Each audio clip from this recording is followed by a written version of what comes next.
وعلى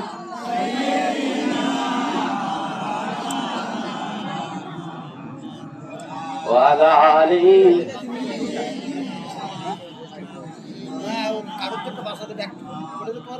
আজকে পথটা অনেক বেশি, আমিও চিন্তা করেছি আজকে একটু ওয়াজ করবো কম। এখন দেখতেছি আমরা অসনার্য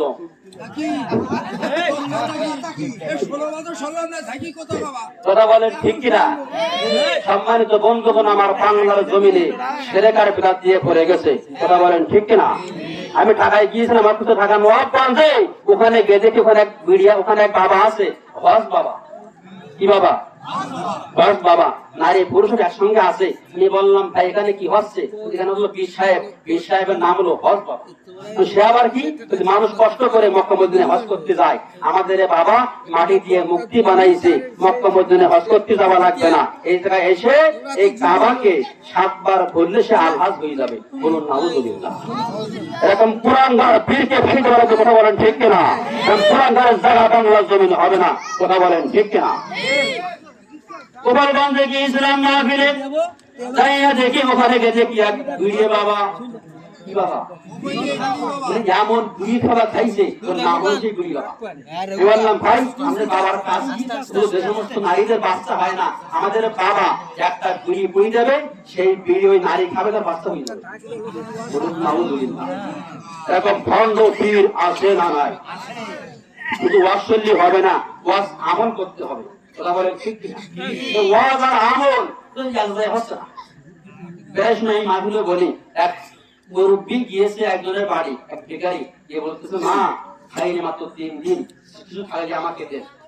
বাড়ির মানুষ কি করবে? তিনি ভাত নিয়েছে আর আপনার ডাউল আনতে গেছে। এখন ডাউল এনে দেখে একজনা ভাত খাওয়া হয়ে গেছে, এবার ডাল খাক আমি ভান নিয়ে আসি, এবার ভান নিয়ে আসি দেখে ডাল খাওয়া হয়ে গেছে, এবার ডাল খাক আবার ভান নিয়ে আসি, এখন এইভাবে 3 গামলা ভাত খাওয়া হয়ে গেছে, 3 গামলা ডাউলও খাওয়া হয়ে গেছে। এখন খাওয়ার পরে বাড়িতে ডালও নি ভাতও নি, বাড়ির ভিতরে রেখে এই বাড়ির লোকেরা চিন্তা করতে চায়। স্ত্রী বলতে শোনো নবীর আদর্শ নিজেকে না খেয়ে লোককে খাওয়ানো, বলুন সুবহানাল্লাহ। তা আমরা খাবো না, মুরব্বী খেয়েছি না। বাড়ির স্বামী বলতেছে স্ত্রী মনে আমার চিন্তা হচ্ছে না, আমার চিন্তা হচ্ছে এক জায়গায় যে ডালের ভাত আমি এক জায়গায় করতে পারলাম না, মানে ডালের আলাদা ভাত হয়ে গেছে আলাদা। তা আমরা আজকে এই ওয়াজ আর আমল জীবনে এক জায়গায় করতে পারলাম না, এই ওয়াজ গেছে আরেক জায়গায়, আমল গেছে আরেক জায়গায়, আর পৃথিবীর আলেমরা এক হলো না। এক দল কয় জামাত ইসলাম জায়েজ নাই, পুরানগার ছাড়া কোন মানুষ এই কথা বলতে পারে না। কোন আলেম যদি বলে অর্চনা করা যায় না, তাকে আলেম করাও যায় না।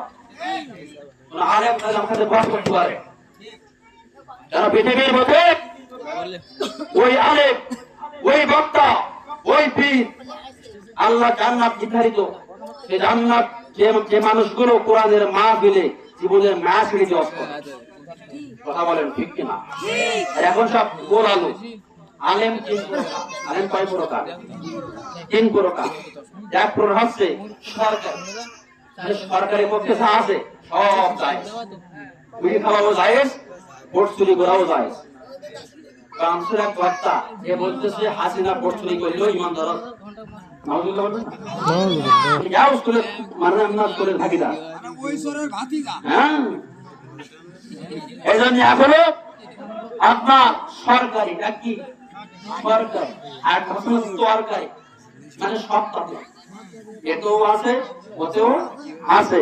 এর নাম হলো গুইমাসি, এরকম সৌর সমাজে আছে না নেই? আর দরকারি, দরকারি আলেম যারা জেল খাটতে পারে তারা, কথা বলেন ঠিক কিনা? এ বাংলাদেশ অন্ধকার ছাড়াও আলোকিত করেছে আল্লামা সাঈদী, কথা বলেন ঠিক কিনা? সম্মানিত বন্ধুগণ আমার, আল্লাহর মার জগতের ভাই আল্লাহ যখন করে তার উপায় থাকে না। ফেরাউনকে আল্লাহ যখন করেছে ইন্দ্রির মতো শুকায়া শুকায়া মরেছে, কথা বলেন ঠিক কিনা?